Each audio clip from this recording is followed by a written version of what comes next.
ఆంధ్రప్రదేశ్ రాష్ట్ర మాజీ ముఖ్యమంత్రి నందమూరి తారక రామారావు జయంతి వేడుకలు విశాఖ జిల్లాలో అట్టహాసంగా జరిగాయి.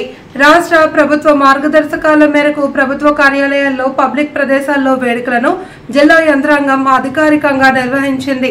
దీనిలో భాగంగా ఆర్కే బీచ్ లో ఉన్న ఎన్టీఆర్ విగ్రహానికి జిల్లా కలెక్టర్ ఎంఎన్ హరేంద్ర ప్రసాద్ పూలమాల వేసి నివాళి అర్పించారు.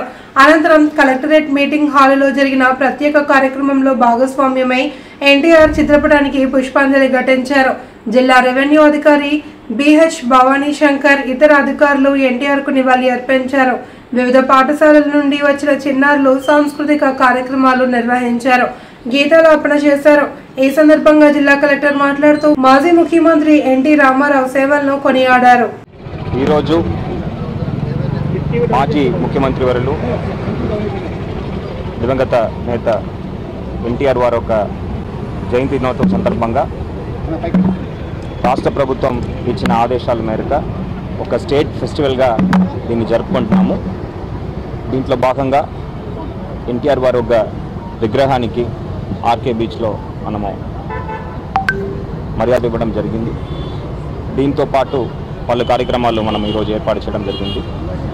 ఈరోజు ఎన్టీఆర్ గారు ఒక కాంట్రిబ్యూషన్ గురించి మనం అందరూ గుర్తుపెట్టుకోవాల్సిన అవసరం ఉంది.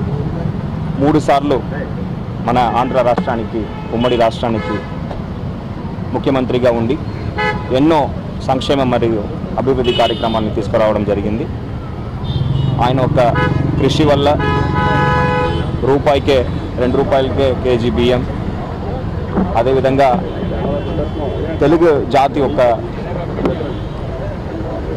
గౌరవాన్ని, తెలుగు భాష యొక్క ఇంపార్టెన్స్ని ప్రపంచానికి తీసుకువెళ్ళిన వ్యక్తి ఆయన. అలాంటి కాంట్రిబ్యూషన్ని ఈరోజు గుర్తుంచుకోవడం, అదేవిధంగా ఆ మంచి పనుల్ని ముందుకు కొనసాగించడం ఉద్దేశంగా ఈ కార్యక్రమాలను ఏర్పాటు చేయడం జరుగుతున్నది. ఈ సందర్భంగా ప్రజలందరికీ కూడా ఎన్టీఆర్ వారి ఒక జయంతి శుభాకాంక్షలు తెలియజేస్తూ సెలవు తీసుకుంటాం.